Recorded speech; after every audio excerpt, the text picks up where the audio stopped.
La divine volonté, pas à pas, par Safia, petite épouse de l'Esprit Saint. La Reine du Ciel, dans le royaume de la volonté divine, à Luisa Picaretta. Prière quotidienne à la Reine Céleste. Au nom du Père qui m'a créé, et du Fils qui m'a racheté, et du Saint-Esprit qui me sanctifie. Amen. Fiat voluntas tua.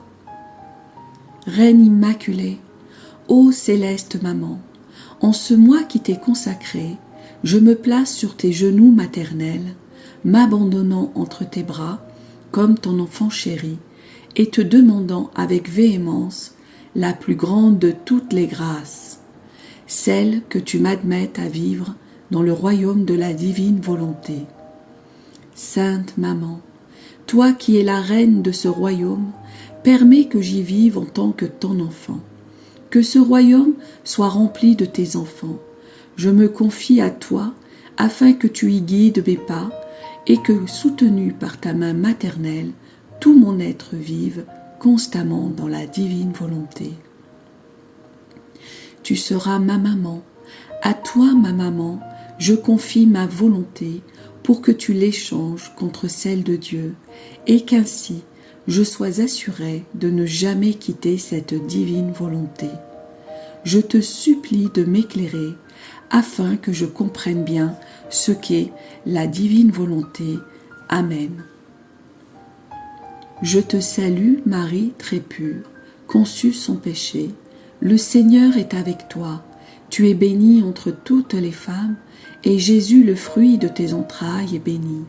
Sainte Marie, Mère de Dieu, co-rédemptrice du monde, Mère et Reine de la divine volonté, Immaculée Conception, Mère des vivants et de l'Église, prie pour nous pécheurs de toutes les générations et veuille répandre l'effet de grâce de ta flamme d'amour à toute l'humanité, maintenant et à l'heure de notre mort.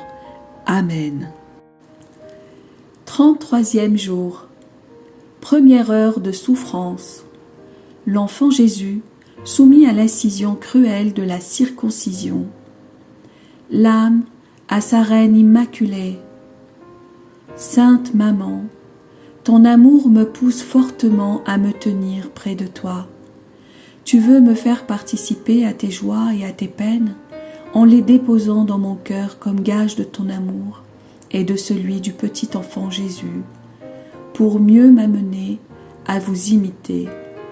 Sainte Maman, aide-moi à t'imiter parfaitement. Leçon de la Reine du Ciel. Ma chère fille, mon cher fils, comme j'avais hâte d'être en ta compagnie pour pouvoir te raconter notre histoire d'amour et de souffrance. Lorsque l'on est accompagné, les joies sont plus douces et les souffrances atténuées à cause de la compagnie de la personne qui nous aime. À peine 8 jours s'étaient écoulés depuis la naissance du divin enfant. Tout était joie et bonheur pour nous. La création avait gardé son air de fête depuis la naissance du Créateur bébé. Cependant, l'accomplissement de notre devoir vint interrompre notre joie. À cette époque, en effet, il y avait une loi demandant que tous les garçons premiers-nés soient soumis à la circoncision. Mon cœur de maman saigna à cause du chagrin de devoir soumettre mon cher fils, ma vie, mon Créateur, à cette cruelle souffrance. Oh, comme j'aurais préféré souffrir à sa place! Mais la suprême volonté ne l'entendait pas ainsi, et en accord avec saint Joseph, je dus passer à l'acte héroïque de faire circoncire le bébé Jésus. Ma fille, mon fils, tu ne peux savoir combien cela me coûta. À la douloureuse incision, j'ai senti mon cœur se déchirer et j'ai pleuré. Saint Joseph a aussi pleuré. Quant à mon cher bébé, il sanglotait. Tremblant de douleur et me regardant, il cherchait de l'aide. Quelle heure pénible nous avons passée tous les trois. Elle rejoignit toutes les créatures en leur apportant la première caution de la vie de mon fils pour les sauver. Fille bénie, fils béni. Cette coupure cachait de profonds mystères. Elle scella la fraternité du céleste bébé avec la famille humaine. Le sang qui versa était le premier paiement à la justice divine pour le rachat de toutes les générations humaines. Étant innocent, le cher enfant n'était pas obligé de se soumettre à cette loi, mais il le fait pour donner l'exemple et pour infuser confiance et courage à tous en leur disant « N'ayez pas peur, je suis votre frère, je suis semblable à vous. Aimons-nous les uns les autres et je vous sauverai tous. Je vous amènerai tous à mon Père céleste comme mes chers frères et sœurs. » Ma fille, mon fils, quel exemple nous donne le céleste bébé. Lui, l'auteur de la loi, il obéit à la loi. Bien que né à peine 8 jours auparavant, il se fit un devoir de se soumettre à la cruelle blessure de la circoncision, blessure ineffaçable comme l'union qu'il était venu établir entre lui et l'humanité dégradée.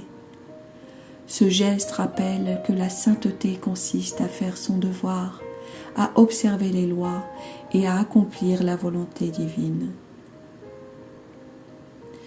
La sainteté sans aucun devoir n'existe pas. C'est le devoir qui met de l'ordre et de l'harmonie dans la sainteté et qui la scelle.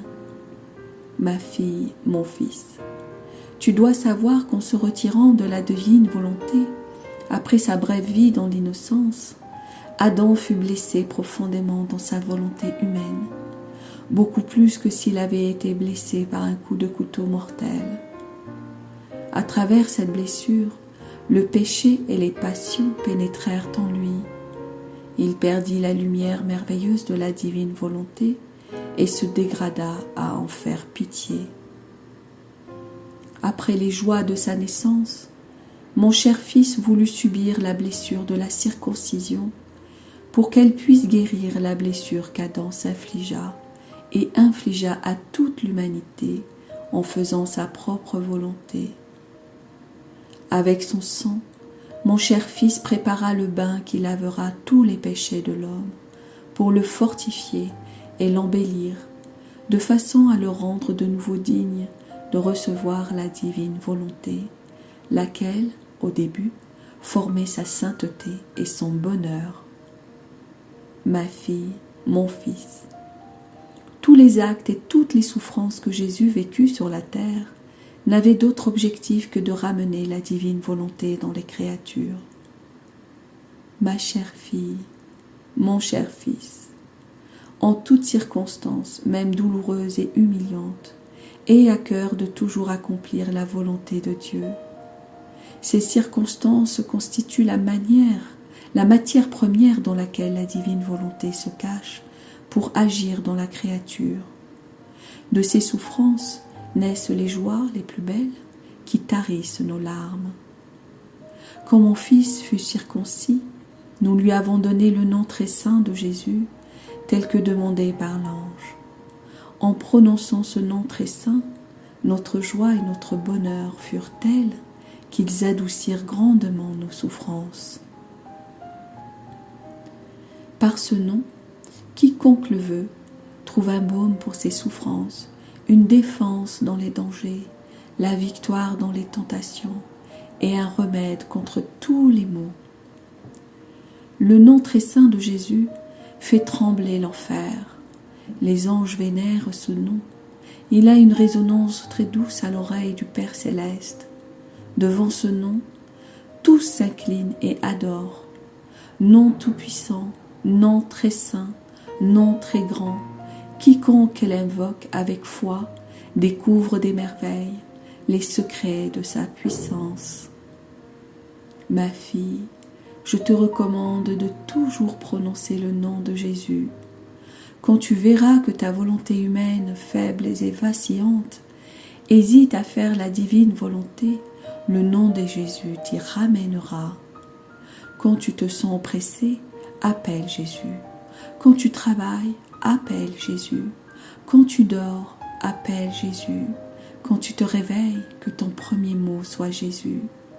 Appelle Jésus continuellement. Son nom cache des océans de grâce qu'il donne à ceux qui l'appellent et l'aiment. L'âme à sa reine immaculée. Céleste maman, comme je te remercie pour toutes les magnifiques leçons que tu me donnes, je t'en prie, grave-les dans mon cœur pour que je ne les oublie jamais. Je te prie aussi de baigner mon âme dans le sang du céleste bébé pour qu'il guérisse les blessures de ma volonté humaine. Écris sur chacune de ces blessures le nom très saint de Jésus pour qu'il y joue le rôle de sentinelle. Petite pratique. Pour m'honorer aujourd'hui, tu feras 5 actes d'amour au nom très saint de Jésus et tu compatiras avec moi pour la douleur que j'ai éprouvée à la circoncision de mon cher fils. Oraison jaculatoire. Chère maman, écris dans mon cœur le nom de Jésus afin qu'il me donne la grâce de vivre dans la divine volonté. Amen. Fiat voluntas tua.